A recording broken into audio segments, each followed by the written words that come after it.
En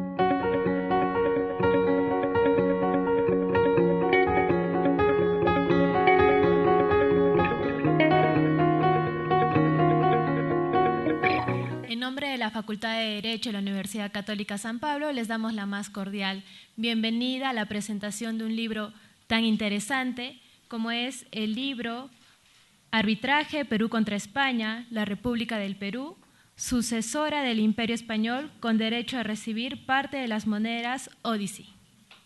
Nos acompañan en nuestra mesa de honor el doctor Mario Castillo Freire, decano de la Facultad de Derecho de la Universidad Católica San Pablo, el doctor Manuel Villa García Noriega, autor del libro, el doctor Luciano Pesano, abogado proveniente de Argentina y primer presentador del libro, el doctor Daniel Oropesa Alba, abogado boliviano y segundo presentador del libro.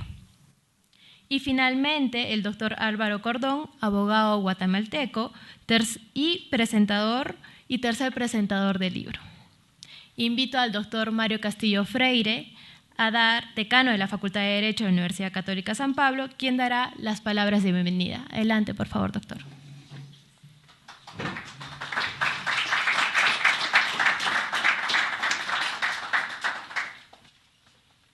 Bien, muy buenas noches, señor rector de la universidad, señor director de estudios de la Facultad de Derecho, autoridades universitarias, distinguidos asistentes extranjeros y peruanos, historiadores, numismáticos, quienes nos acompañan hoy.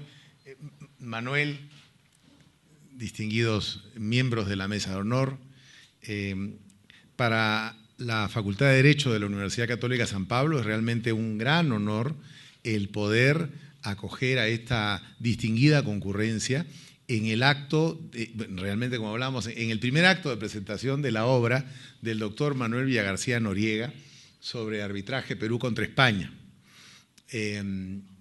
Esta obra, ya la vamos a comentar en unos instantes, es muy importante y, digamos, el día de hoy se presenta aquí y el día lunes recién se presenta en Lima, de manera que aquí en Arequipa tenemos la primicia en la presentación, de manera tal que no quiero, porque después voy a hablar cerrando el evento, no quiero destinar mucho tiempo en este momento, sino escuchar a Manuel y a los distinguidos profesores que van a presentar la obra y luego hacer unos breves comentarios que he preparado para estos efectos. Muchas gracias.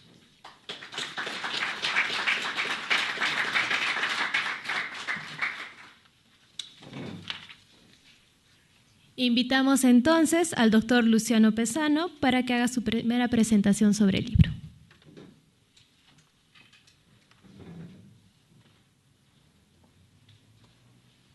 Muy buenas tardes a todos. Agradezco a las autoridades de la universidad, a mis distinguidos colegas y amigos de la mesa de honor, a todo el público en general que ha querido compartir estos momentos con nosotros, pero muy en especial a mi querido amigo Manuel Villa García, Manolo, por darme el honor de ser el primer presentador de esta obra.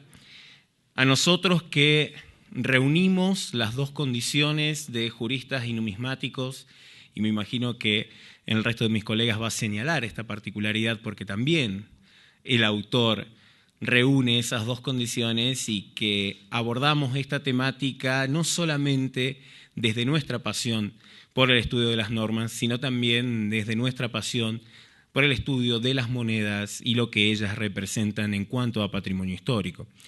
Voy a hacer algunos comentarios estrictamente relacionados con la disciplina a la que me dedico en el campo del derecho, que es el derecho internacional público.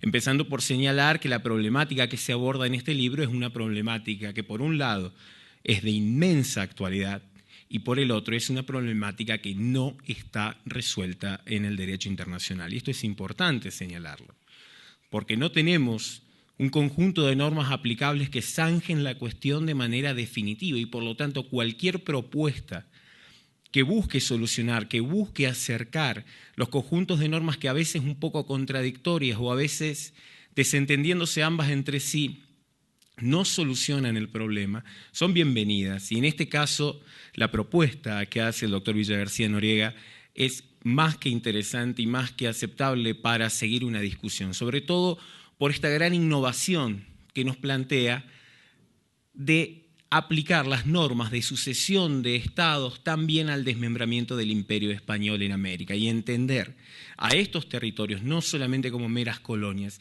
sino como unidades territoriales que han sucedido al Imperio Español en los derechos sobre los distintos bienes, incluidos los navíos de guerra que gozan de inmunidad conforme al derecho internacional. En este caso uno podrá estar o no de acuerdo con esta postura, pero no podrá negar de ninguna manera de que es una propuesta innovadora, original y que busca zanjar esta problemática que incluso la Comisión de Derecho Internacional de las Naciones Unidas, como tendremos oportunidad de discutirlo mañana en la mesa jurídica, no ha resuelto, pese a tener en su programa de trabajo exactamente esta temática desde 1996. Parece que no quisiera tratarla precisamente por lo complejo, por lo polémico y por el cúmulo de intereses en juego que hay que exceden los intereses de los estados, sino también de particulares, los cazadores de tesoros, que se verían gravemente afectados por cualquier tipo de solución.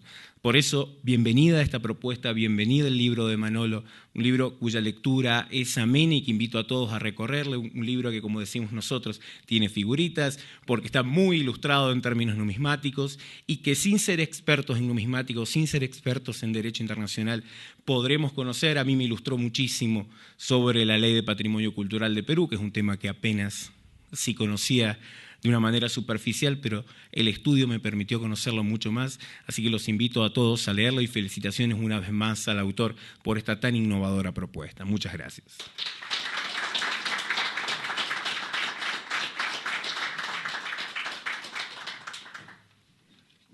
Muchas gracias, doctor Luciano Pesano, por sus comentarios. Invitamos ahora al doctor Daniel Oropeza Alba a realizar sus comentarios. Por favor, doctor.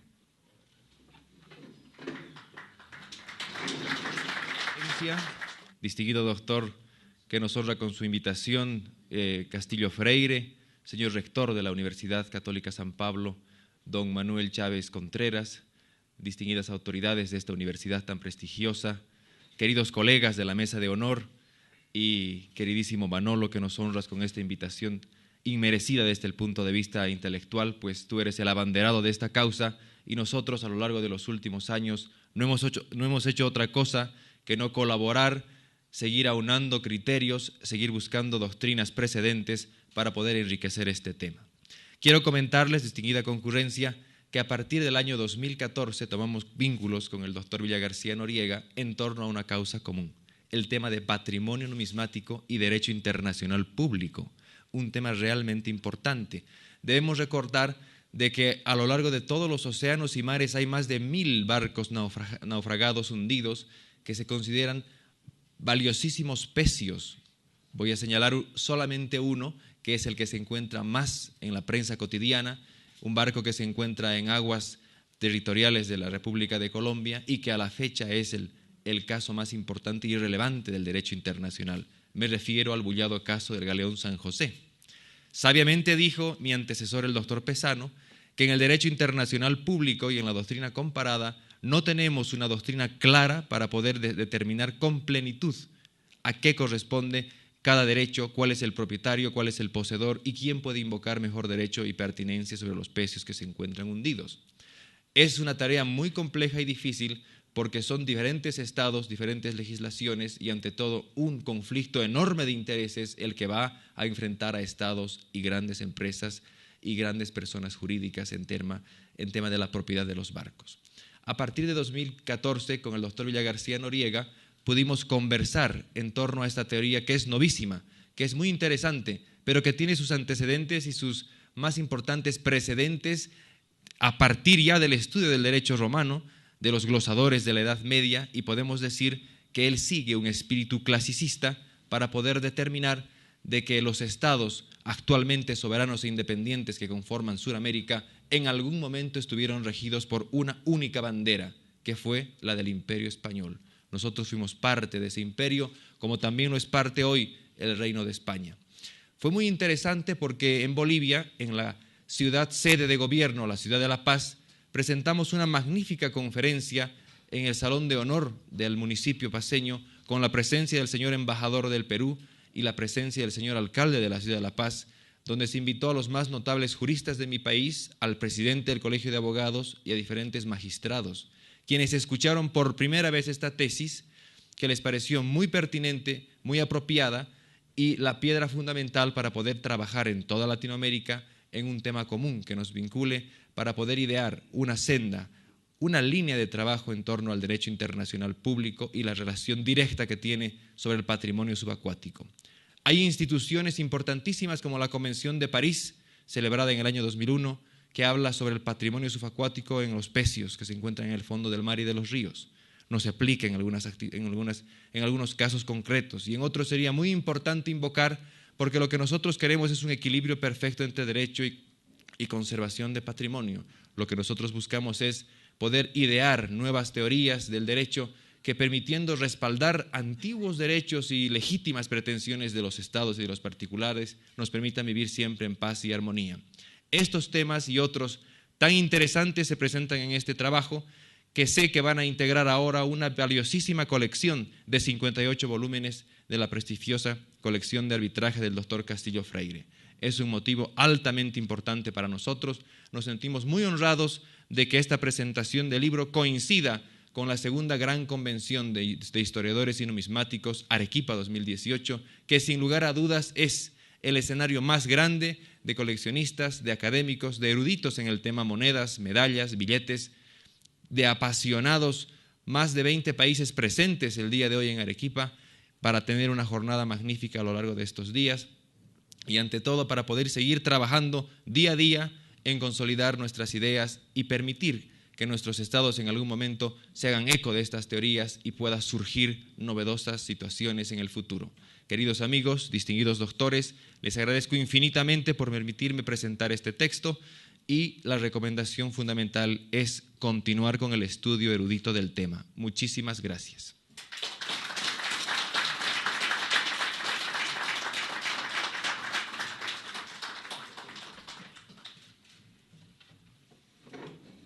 Damos las gracias a los comentarios tan ilustrativos del doctor Daniel Oropeza y invitamos al doctor Álvaro Cordón a finalizar con los comentarios. Adelante, doctor. Manolo, he tenido la oportunidad de estar contigo mucho antes de la emisión del libro.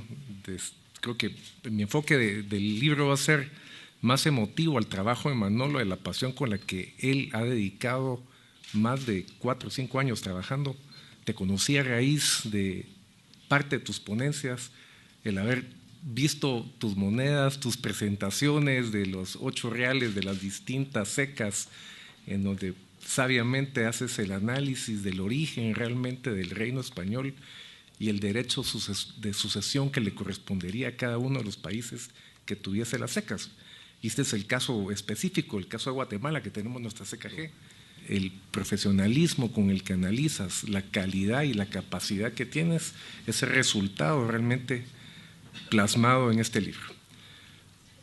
Veo también muchos de los elementos que discutimos también y que fueron parte del proceso de la mesa jurídica de Bolivia, de Potosí, en donde se discutió y se analizaron muchas de las convenciones, tratados internacionales en cuanto al patrimonio subacuático yaciente, porque hay tesoros, ya nos adelantó la cantidad de barcos, 1000 barcos, decía el doctor Oropeza, no sé cuántos serán. No solo monedas, hay oro, hay antigüedades, huacas, hay de cualquier tipo de cuestiones, ¿verdad? Entonces, Manolo, este es un aporte realmente a la ciencia numismática, como lo hemos platicado. El aporte que haces con tus sugerencias a nivel de arbitraje es un punto de partida precisamente para análisis de nuevas defensas en los casos que van a, con el desarrollo y el estado del arte, van a ir suscitándose. Tal es el caso del barco San José, que también se tuvo que llegar al tema de poner fragatas a cuidar el sitio del naufragio, en vez de tener una diplomacia y un trabajo jurídico, que es lo que los tratados y las convenciones y el manejo de la cultura de paz, las Naciones Unidas es uno de sus movimientos importantes. Manolo, arbitraje, Perú contra España, la República del Perú, sucesora del Imperio Español, con derecho a recibir parte de las monedas del ODESI. Es tu obra, es un trabajo tesonero y te felicito. Ruego un aplauso para Manolo, por favor.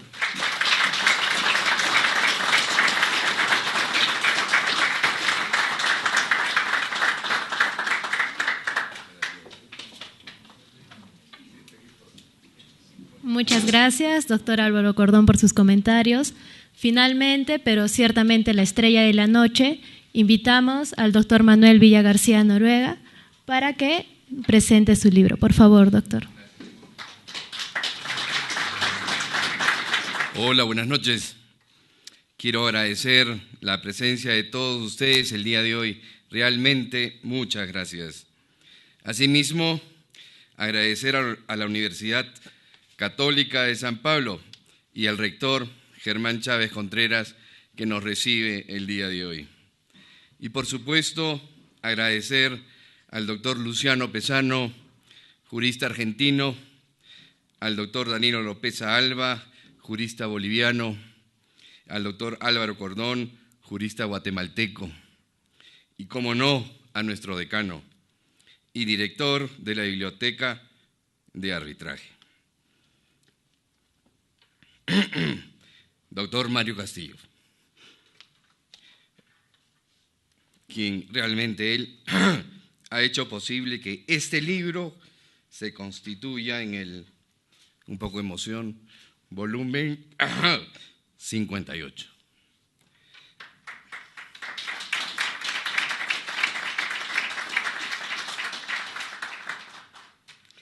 A ver, este libro contiene el seguimiento que hemos hecho durante 10 años a esta controversia, todavía inconclusa, y donde el Perú ha perdido la primera batalla judicial, pero no la última, que se debe someter a arbitraje si no hubiera un entendimiento entre las partes.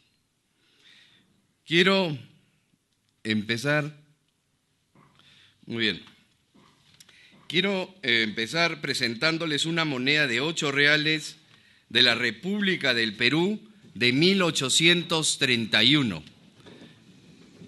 En el círculo lo que ven es el monograma de la Casa de Moneda de Lima.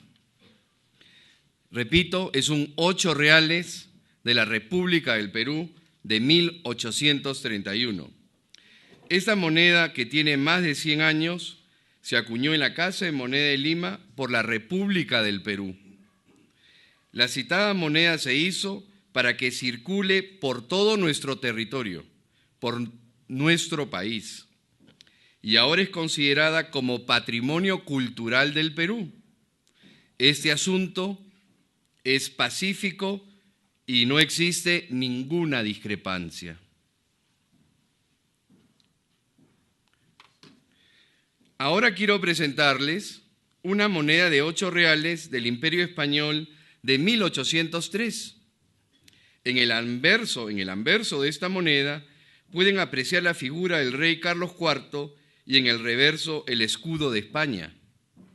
Esta moneda fue acuñada en la Real Ceca de Lima por mandato del rey y para que circule por todo el Imperio Español. Es más, esta moneda circuló por todo el mundo de aquella época, conociéndose como el Spanish Dollar. Y aquí tenemos el primer problema jurídico. Esta moneda, que es del Imperio Español, ¿puede ser parte del patrimonio cultural del Perú? No puede ser, de manera enfática.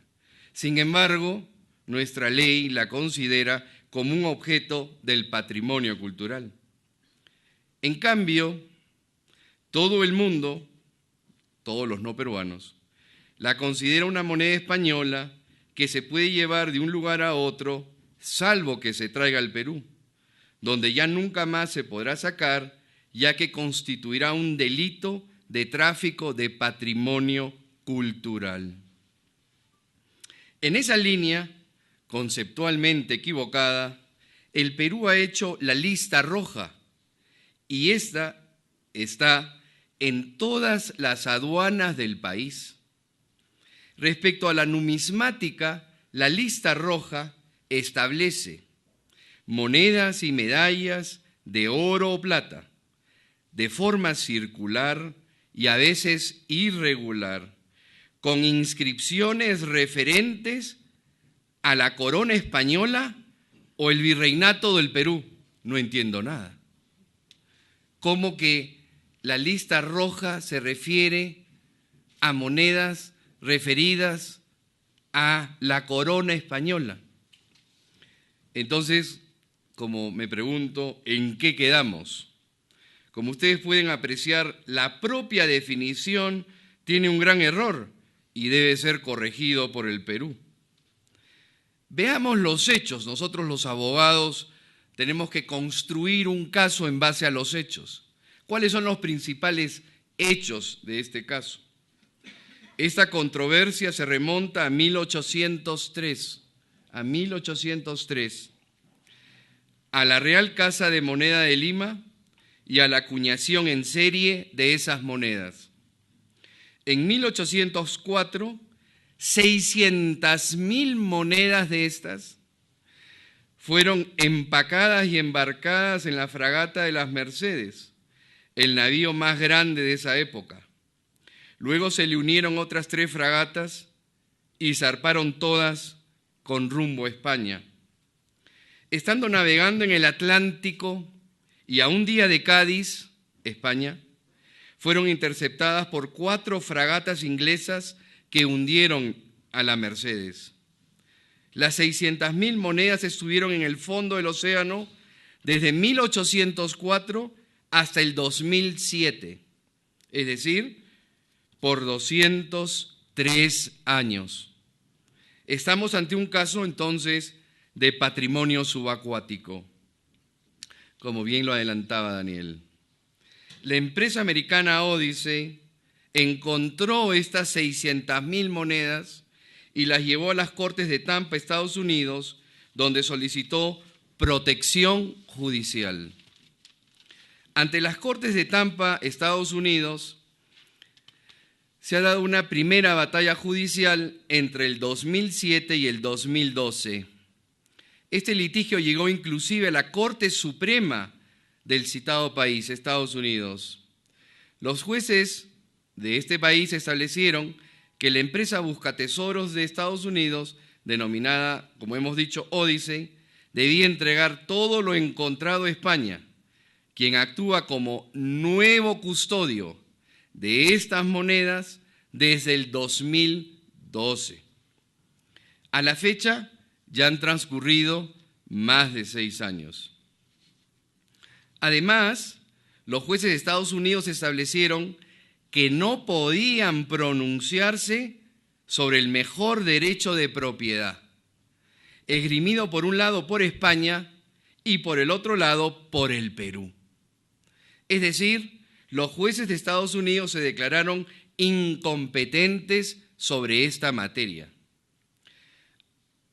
En este libro se sustenta el error inicial cometido por la República del Perú al considerar que estas 600.000 monedas constituyen patrimonio cultural de nuestro país, cuando en realidad son monedas españolas que se hicieron por encargo del rey Carlos IV, rey de España.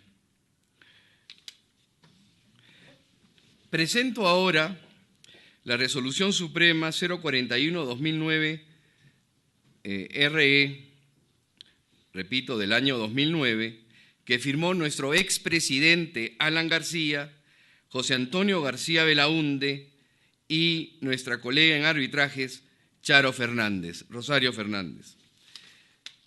¿Qué dice esta resolución? Los 2 principales párrafos.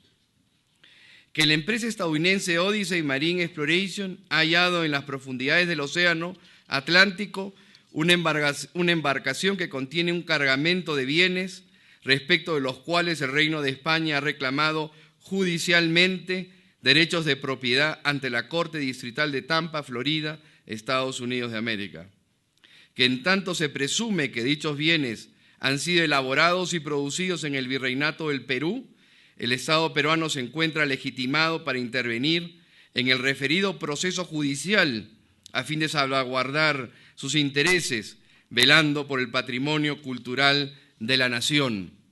Con esta resolución se autorizó al embajador peruano en Washington a contratar al mejor experto abogado que intervenga en este litigio en Estados Unidos y defienda al Perú.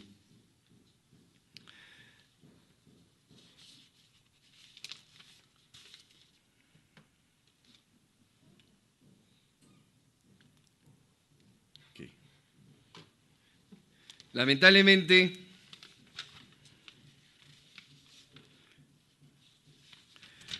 como ya hemos dicho, este proceso concluyó el 2012 y aquí les presento un artículo de febrero del 2012 publicado en El Comercio, donde España evalúa dar al Perú algunas monedas del Tesoro Virreinal. Lo cierto es que han transcurrido 6 años y hasta ahora el Perú no ha recibido nada. Por ello, y luego de este tiempo, nosotros seguimos gritando: no te olvides, Perú, de este gran tesoro. La norma que regula, entre otras, esta controversia es la Convención de las Naciones Unidas por el Derecho del Mar, legislación relativamente nueva y que, hasta donde entiendo, Mario, todavía no se discute en nuestras facultades de Derecho, y que es también llamada el Código de los Mares, que el Perú a la fecha no la suscribe, pero debo señalar que Perú sí la ha invocado en la controversia en La Haya contra la República de Chile, y que, como ustedes bien saben, el Perú obtuvo un fallo favorable. Bueno, siguiendo con la Convención de las Naciones Unidas por el Derecho del Mar, voy a leerles rápidamente 2 artículos importantes relacionados a nuestra controversia. El artículo 95, que se refiere a la inmunidad de los buques de guerra en la alta mar. Dice: los buques de guerra en la alta mar gozan de completa inmunidad de jurisdicción respecto de cualquier Estado que no sea el de su pabellón. Y por eso España argumenta: el buque es mío, las monedas son mías. Y luego hay otro artículo que dice, el 149, objetos arqueológicos e históricos.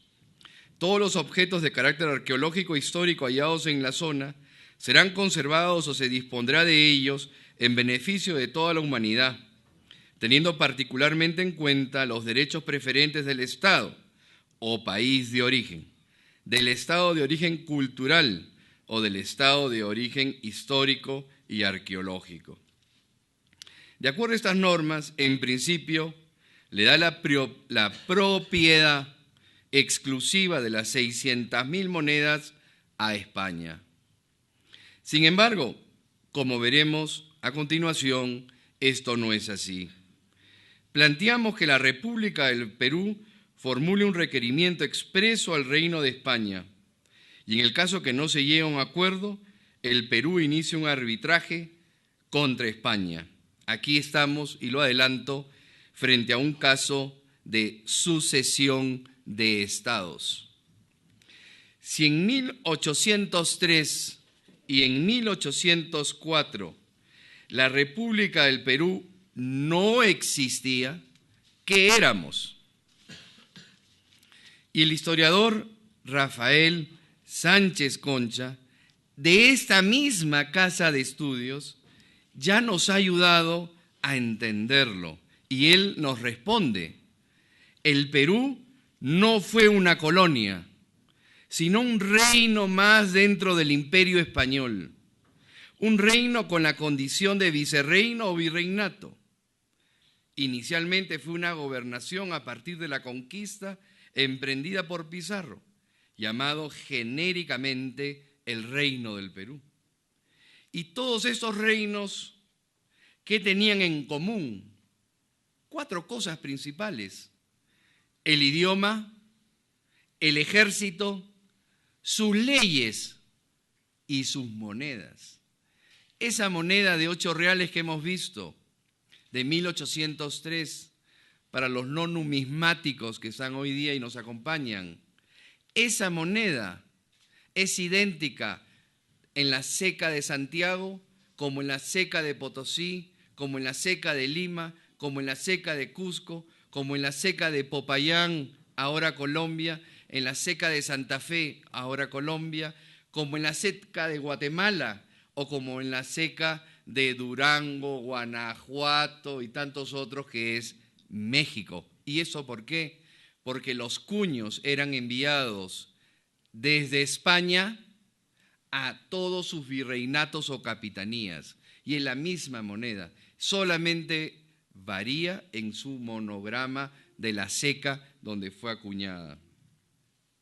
Por ello, planteamos en este libro que estamos ante un supuesto de sucesión de estados y que las monedas encontradas deben dividirse equitativamente entre España y el Perú.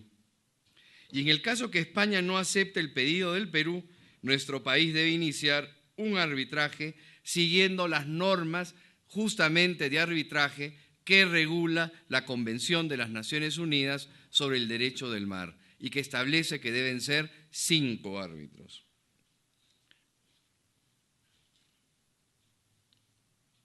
La última, por favor.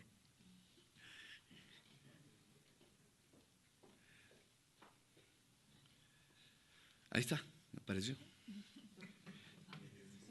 Pero además, en este libro estamos planteando una tesis latinoamericana, ya esbozada en el 2016 durante la primera Convención Internacional de Historiadores y Numismáticos en Potosí, Bolivia.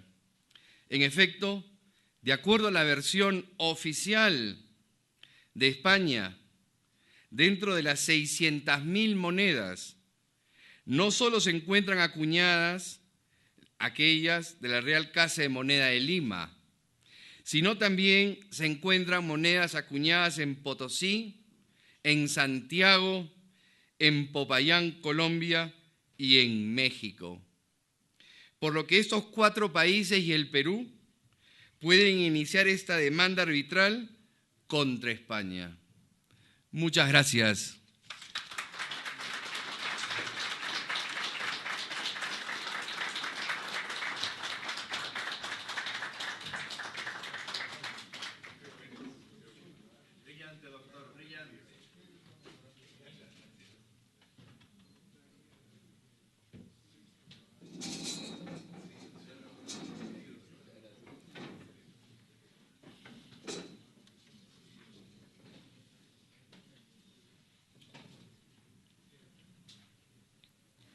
Damos las gracias al doctor Manuel Villa García, no solo por su extraordinaria presentación, sino por escribir y permitirnos conocer un tema tan importante para el derecho como para la cultura peruana. Muchas gracias, doctor.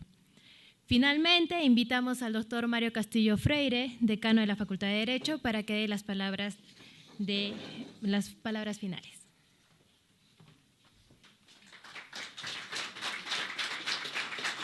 Y muy ilustrativa el resumen que ha hecho Manuel de su libro y de la posición que debería adoptar el Perú.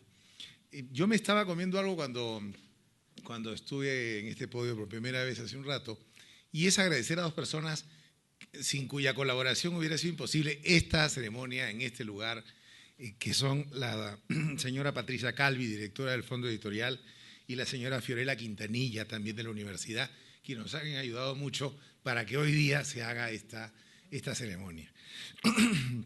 Yo debo contarles algunas cosas que son más o menos anecdóticas y que se concatenan para que estemos hoy presentes en esta aparición del nuevo libro de Manuel Villa García. Hace algunos meses, Manuel me envió un anillado a mi estudio con una carta. Y yo dije, ¿qué es esto? Una cosa muy formal, que es un anillado. pensé pues que era un tema profesional y era una carta por la cual él me proponía incorporar este proyecto de libro a la biblioteca de arbitraje. Inmediatamente le contesté, porque te contesté el mismo día, que encantadísimo, ¿no es cierto? Todavía no lo había leído, que encantadísimo lo incorporaríamos a la biblioteca de arbitraje. Me lo llevé un fin de semana luego para ya iniciar el proceso de edición, a Ica, un viaje a Ica que hice, que además es tierra común de nuestros ancestros, porque los ancestros de Manuel y los míos por parte de padre son de Ica, al sur de Lima y al norte de Arequipa, ¿no es cierto? Entonces, y constaté lo interesantísima que era la obra. Y además me causaba mucha ilusión publicarla, no solo por el entusiasmo y los conocimientos con que Manuel la había escrito, una obra muy bien escrita y un planteamiento muy sólido en defensa de los intereses del Perú, sino además porque era la manera de incorporar un tema que vendría a ser más o menos exótico dentro de la biblioteca de arbitraje, ¿no? La biblioteca de arbitraje es una colección que iniciamos en el estudio y parte remota de eso también tiene culpa Manuel. Es una colección que iniciamos en el estudio, en mi estudio de abogados hace casi 12 años, que contiene, este es el número 58 volúmenes, en donde se trata pues desde temas, digamos, doctrinarios sobre arbitraje, temas relativos al propio convenio, arbitraje internacional, arbitraje de inversiones, hasta arbitraje y deporte o fútbol, ¿no es cierto? O sea, es un abanico muy grande de temas, de autores de todas partes del mundo y obviamente muchos autores peruanos, incluso de esta universidad. Bueno, entonces, pero esa biblioteca se genera en el año 2012, hace 12 años, en el año 2006, pero en el año 2001, a fines de 2001, a mí me llega otra carta. Esa fue una primera carta, ¿no? Y era una carta de la Cámara de Comercio de Lima, en la cual me informaban, cosa rarísima para mí, porque era la primera vez que alguien me decía esto en una carta, me informaban que una empresa me había designado árbitro. Yo nunca en mi vida había sido árbitro. De tal manera que, pues, ¿quién me está diciendo? ¿Quién está cometiendo este error de nombrar a alguien que nunca ha sido árbitro, ¿no es cierto? Y era una empresa cliente del Estudio Lechea y patrocinada específicamente por Manuel en su defensa. Eran dos arbitrajes paralelos entre la misma empresa contra la misma parte, ¿no es cierto? Los dos me habían nombrado árbitro, finales de 2001. Y es así que me inicio como árbitro. Y claro, después me empezó a gustar el arbitraje, primero una cosa medio desconocida para mí, pero luego me empezó a gustar y ya esto es buena parte de aquello a lo que me dedico todos los días en mi vida, de manera tal que, digamos, tiene vinculación Manuel, la biblioteca, este libro y el arbitraje, ¿no? Eso quería contarlo porque es un tema muy importante para mí y evidentemente muy agradecido estoy a esa confianza que tuvo Manuel y la empresa que me designaron en el desempeño que uno podría tener como árbitro en ese proceso. Luego, quería decirles que a mí me ha llamado también mucho la atención la manera como un particular, que no es funcionario público, que no es, digamos, que no tendría por qué hacerlo en realidad, como es Manuel Villagarcía, toma un caso y le dice al Estado de su país, oye, defiende los intereses del Perú en este tema y no lo dejes pasar el tiempo, porque claro, todos sabemos que cuando uno deja pasar el tiempo muchas cosas pueden ocurrir en materia de derecho y creo yo que este libro va a servir de mucho para que el Estado peruano y sus autoridades, especialmente en relaciones exteriores, tomen nota de que este tema ya está pues en blanco y negro, ¿no? En una publicación orgánica, ¿no? Ya en un libro y que además va a estar también en internet, ¿no?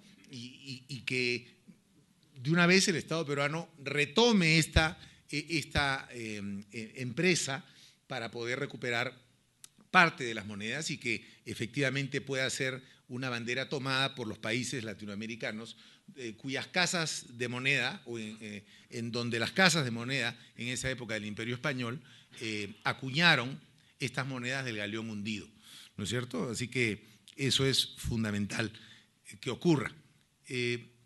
Simplemente para finalizar, el agradecimiento reiterado a Manuel por la confianza en la Biblioteca de Arbitraje de publicar esta obra, además por la iniciativa fabulosa que tuvo cuando le dije, bueno, vamos a… Y me dijo, pero hay un congreso de numismática en Arequipa. ¿Cuándo es? Empieza el día 18 de octubre a correr, ¿no es cierto? A correr, porque la edición de un libro con figuritas, ¿no es cierto?, ¿no? Un álbum de figuritas, parece los álbumes Panini, ¿no? Más o menos. Este libro es mucho más difícil de corregir. Manuel ha hecho un extraordinario trabajo de corrección de la obra y de editar que cualquier libro. Además es un libro a colores, ¿no? Con lo cual demora un poco más el proceso de edición y el cuidado que se tiene que tener con una pulcra edición de la obra. Pero bueno, el libro está acá, todos estamos acá. Me alegra de que esta ceremonia de presentación además tenga la concurrencia que tiene, no solo de personas, digamos, de Arequipa, sino mayoritariamente, diría yo, abrumadoramente mayoritaria, presencia de numismáticos de otros países que nos han venido a visitar por este congreso o esta conferencia que se inicia el día de hoy. De manera tal que, bueno, muy contento. Bienvenidos todos a su casa, la Universidad Católica San Pablo. Además, muy contento de contar con el respaldo del señor rector, el doctor Germán Chávez Contreras, de nuestro director de estudios, el doctor Rafael Santamaría, que nos honran con su presencia, y de quienes nos acompañan en la mesa, que la verdad han hecho exposiciones muy sintéticas y muy buenas sobre el núcleo de la obra y lo que para cada uno de ellos representa lo central en ella, a la par que la exposición resumen de la misma que ha hecho Manuel. Muchísimas gracias a todos y bueno, disfruten su estadía en Arequipa, que los va a tratar sin duda muy bien. Muchas gracias.